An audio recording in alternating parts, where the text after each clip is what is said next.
أعوذ بالله من الشيطان الرجيم. بسم الله الرحمن الرحيم. الحمد لله الذي أنزل على عبده الكتاب ولم يجعل له عوجا قيما لينذر بأسا شديدا من لدنه ويبشر المؤمنين الذين يعملون الصالحات أن لهم أجرا حسنا ماكثين فيه أبدا وينذر الذين قالوا اتخذ الله ولدا ما لهم به من علم ولا لآبائهم كبرت كلمة تخرج من أفواههم إن يقولون إلا كذبا فلعلك باخع نفسك على آثارهم إن لم يؤمنوا بهذا الحديث أسفا إنا جعلنا ما على الأرض زينة لها لنبلوهم أيهم أحسن عملا وإنا لجاعلون ما عليها صعيدا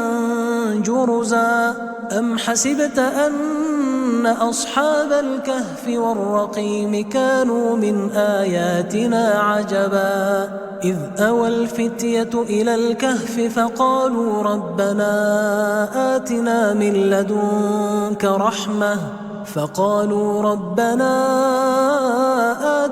من لدنك رحمة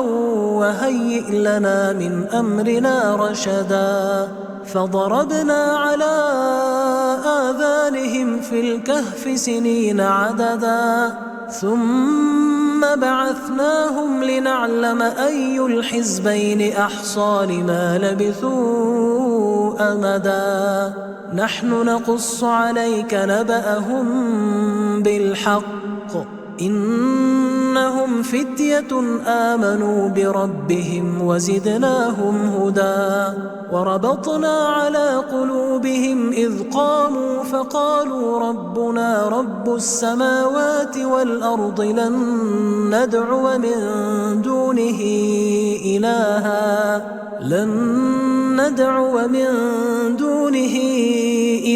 لقد قلنا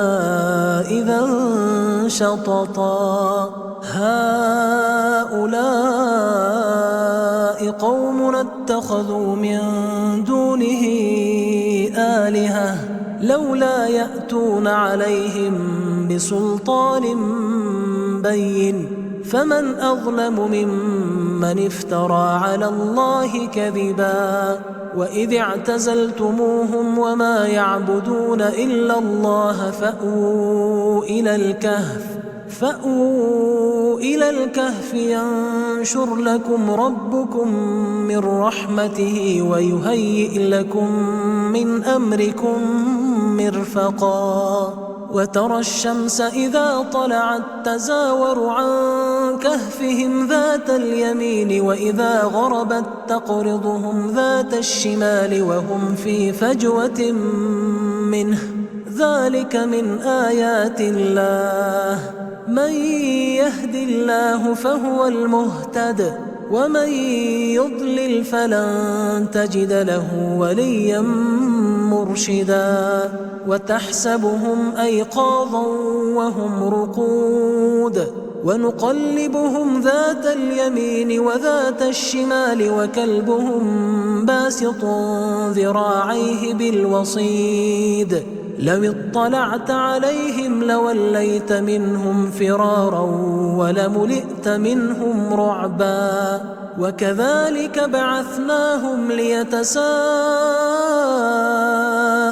بينهم قال قائل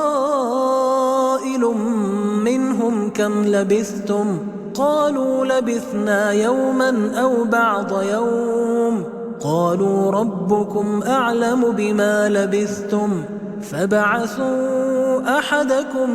بورقكم هذه إلى المدينة فلينظر أيها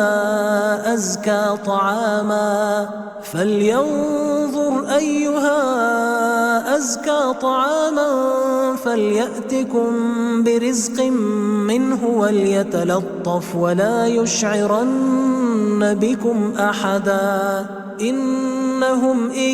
يظهروا عليكم يرجموكم أو يعيدوكم في ملتهم ولن تفلحوا إذا أبدا وكذلك أعثرنا عليهم ليعلموا أن وعد الله حق وأن الساعة لا ريب فيها إذ يتنازعون بينهم أمرهم فقالوا ابنوا عليهم بنيانا ربهم أعلم بهم قال الذين غلبوا على أمرهم لنتخذن عليهم مسجدا سيقولون ثلاثة رابعهم كلبهم ويقولون خمسة سادسهم كلبهم رجما بالغيب ويقولون سبعة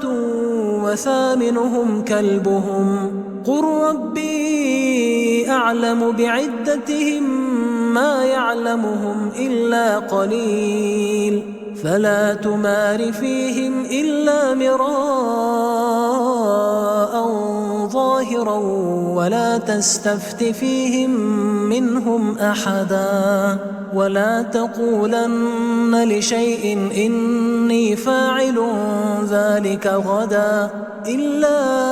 أن يشاء الله واذكر ربك إذا نسيت وقل عسى أن يهديني ربي لأقرب من هذا رشدا ولبثوا في كهفهم 300 سنين وازدادوا 9 قل الله أعلم بما لبثوا له غيب السماوات والأرض أبصر به وأسمع ما لهم من دونه من ولي ولا يشرك في حكمه أحدا واتل ما أوحي إليك من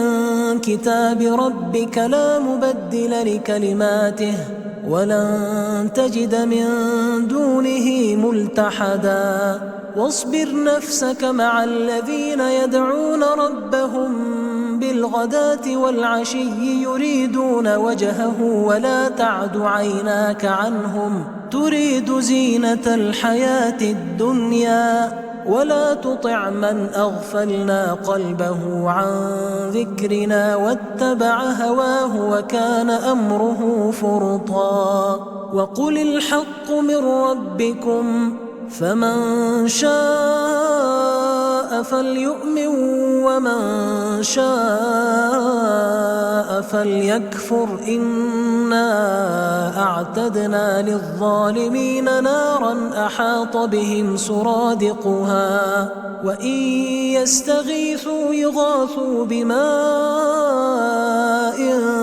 كالمهل يشوي الوجوه بئس الشراب وساءت مرتفقا إن الذين آمنوا وعملوا الصالحات إنا لا نضيع أجر من أحسن عملا أولئك لهم جنات عدن تجري من تحتهم الأنهار يحلون فيها من أساور من ذهب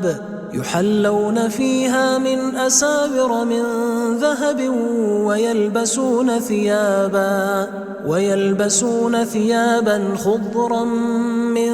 سندس واستبرق متكئين فيها على الأرائك نعم الثواب وحسنت مرتفقا واضرب لهم مثل الرجلين جعلنا لأحدهما جنتين من أعناب وحففناهما بنخل وجعلنا بينهما زرعا كلتا الجنتين آتت أكلها ولم تظلم منه شيئا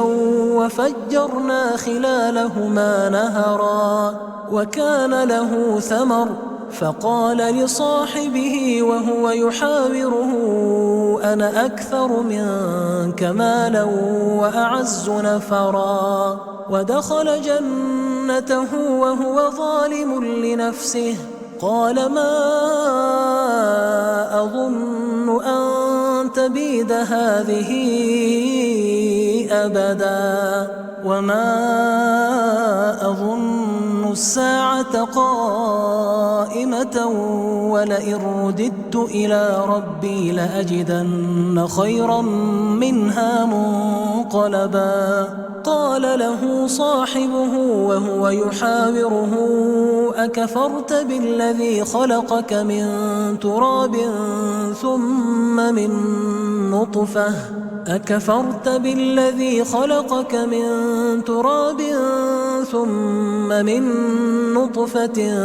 ثم سواك رجلا لكن هو الله ربي ولا أشرك بربي أحدا ولولا إذ دخلت جنتك قلت ما شاء الله لا قوة إلا بالله إن ترني أنا أقل منك مالا وولدا فعسى ربي أن يؤتيني خيرا من جنتك ويرسل عليها حسبانا من السماء فتصبح صعيدا زلقا أو يصبح ماؤها غورا فلن تستطيع له طلبا وأحيط بثمره فأصبح يقلب كفيه على ما أنفق فيها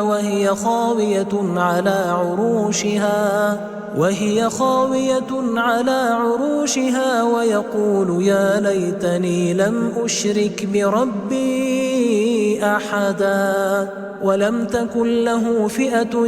ينصرونه من دون الله وما كان منتصرا هنالك الولاية لله الحق هو خير ثوابا وخير عقبا واضرب لهم مثل الحياة الدنيا كماء إن أنزلناه من السماء فاختلط به نبات الأرض فأصبح هشيما تذروه الرياح وكان الله على كل شيء مقتدرا المال والبنون زينة الحياة الدنيا والباقيات الصالحات خير عند ربك ثوابا وخير أملا ويوم نسير الجبال وترى الأرض بارزة وحشرناهم فلم نغادر منهم أحدا وعرضوا على ربك صفا لقد جئتمونا كما خلقناكم أول مرة بل زعمتم أن لن نجعل لكم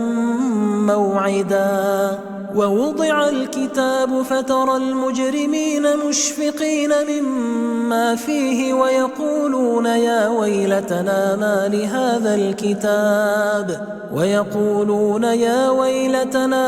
لهذا الكتاب لا يغادر صغيرة ولا كبيرة إلا أحصاها ووجدوا ما عملوا حاضرا ولا يظلم ربك أحدا وإذ قلنا للملائكة اسجدوا لآدم فسجدوا إلا إبليس كان من الجن ففسق عن أمر ربه أفتتخذونه وذريته أولياء من دوني وهم لكم عدو بئس للظالمين بدلا ما أشهدتهم خلق السماوات والأرض ولا خلق أنفسهم وما كنت متخذ المضلين عضدا ويوم يقول نادوا شركائي الذين زعمتم فدعوهم فلم يستجيبوا لهم وجعلنا بينهم موبقا ورأى المجرمون النار فظنوا أنهم مواقعوها ولم يجدوا عنها مصرفا ولقد صرفنا في هذا القرآن للناس من كل مثل وكان الإنسان أكثر شيء جدلا وما منع الناس أن يؤمنوا إذ جاءهم الهدى ويستغفروا ربهم إلا أن تأتيهم سنة الأولين أو يأتيهم العذاب قبلا وما نرسل المرسلين إلا مبشرين ومنذرين ويجادل الذين كفروا بالباطل ليدحضوا به الحق واتخذوا آياتي وما أنذروا هزوا ومن أظلم ممن ذكر بآيات ربه فأعرض عنها ونسي ما قدمت يداه إنا جعلنا على قلوبهم أكنة أن يفقهوه وفي آذانهم وقرا وإن تدعهم إلى الهدى فلن يهتدوا إذن أبدا وربك الغفور ذو الرحمة لو يؤاخذهم بما كسبوا لعجل لهم العذاب بل لهم موعد لن يجدوا من دونه موئلا وتلك القرى أهلكناهم لما ظلموا وجعلنا لمهلكهم موعدا وإذ قال موسى لفتاه لا أبرح حتى أبلغ مجمع البحرين أو أمضي حقبا فلما بلغا مجمع بينهما نسيا حوتهما فاتخذ سبيله في البحر سربا فلما جاوزا قال لفتاه آتنا غداءنا لقد لقينا من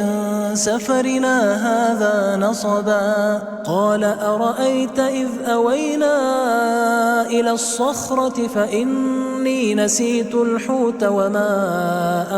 أنسانيه إلا الشيطان أن أذكره واتخذ سبيله في البحر عجبا قال ذلك ما كنا نبغي فارتدا على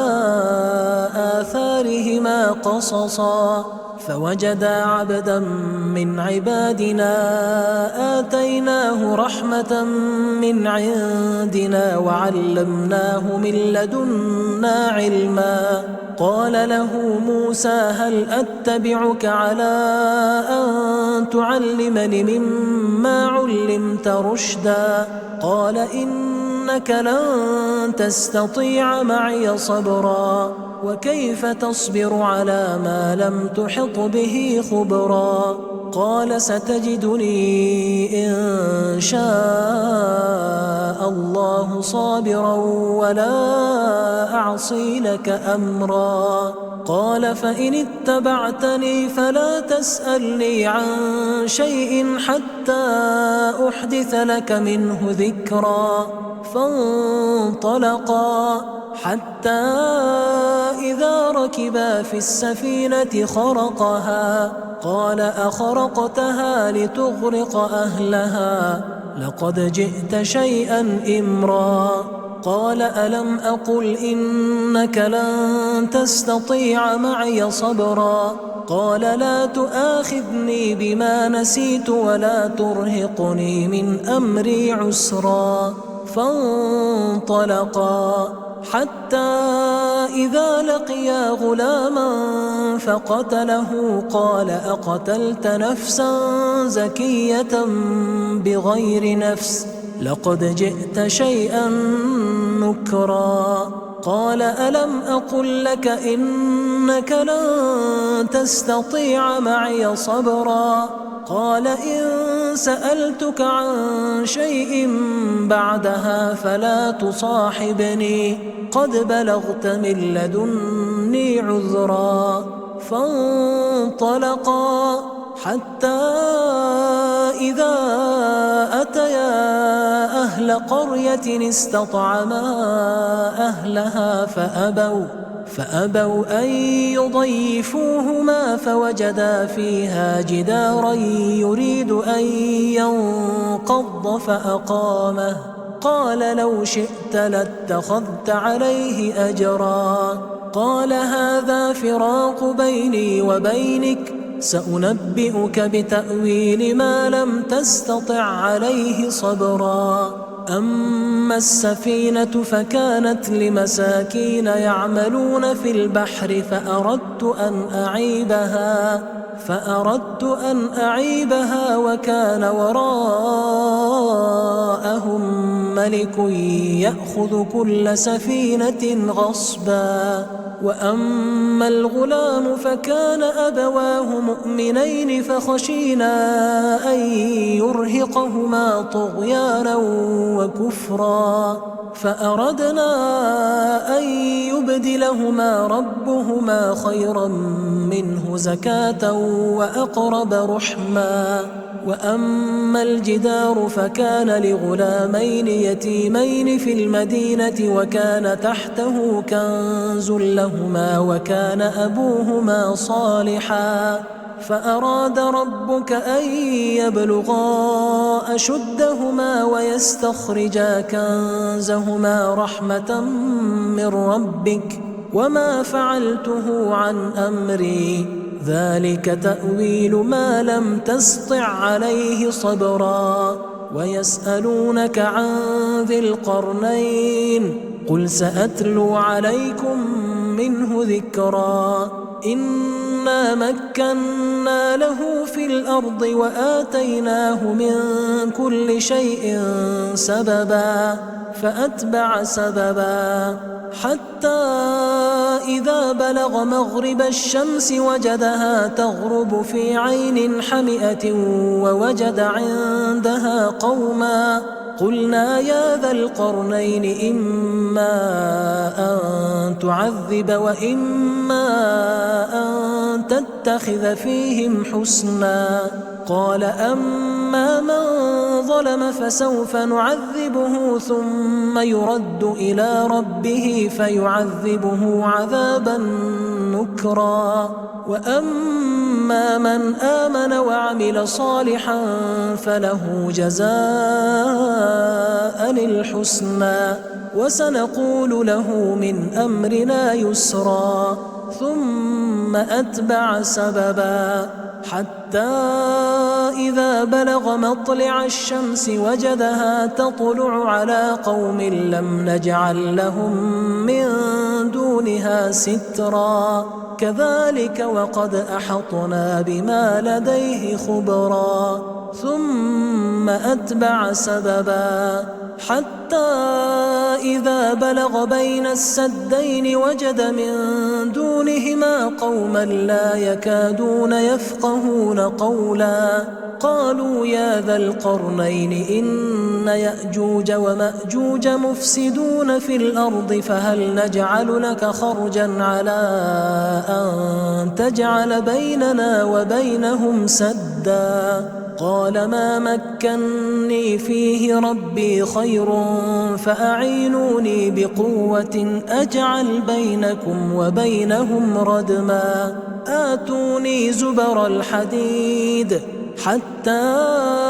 فإذا ساوى بين الصدفين قال انفخوا حتى إذا جعله نارا قال آتوني أفرغ عليه قطرا فما استطاعوا أن يظهروه وما استطاعوا له نقبا قال هذا رحمة من ربي فإذا جاء وعد ربي جعله دكاء وكان وعد ربي حقا وتركنا بعضهم يومئذ يموج في بعض ونفخ في الصور فجمعناهم جمعا وعرضنا جهنم يومئذ للكافرين عرضا الذين كانت أعينهم في غطاء عن ذكري وكانوا لا يستطيعون سمعا أفحسب الذين كفروا أن يتخذوا عبادي من دوني أولياء إنا أعتدنا جهنم للكافرين نزلا قل هل ننبئكم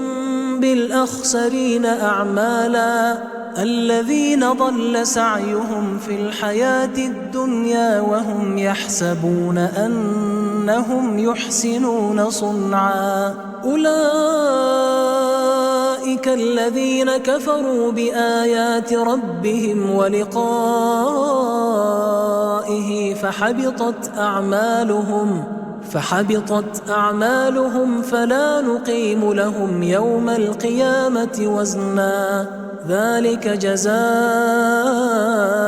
جهنم بما كفروا واتخذوا آياتي ورسلي هزوا إن الذين آمنوا وعملوا الصالحات كانت لهم جنات الفردوس نزلا خالدين فيها لا يبغون عنها حولا قل لو كان البحر مدادا لكلمات ربي لنفد البحر قبل أن تنفد كلمات ربي ولو جئنا بمثله مددا قل إنما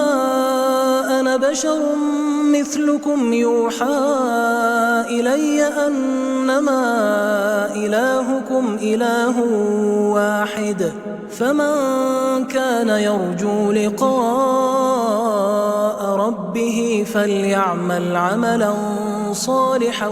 ولا يشرك بعبادة ربه أحدا.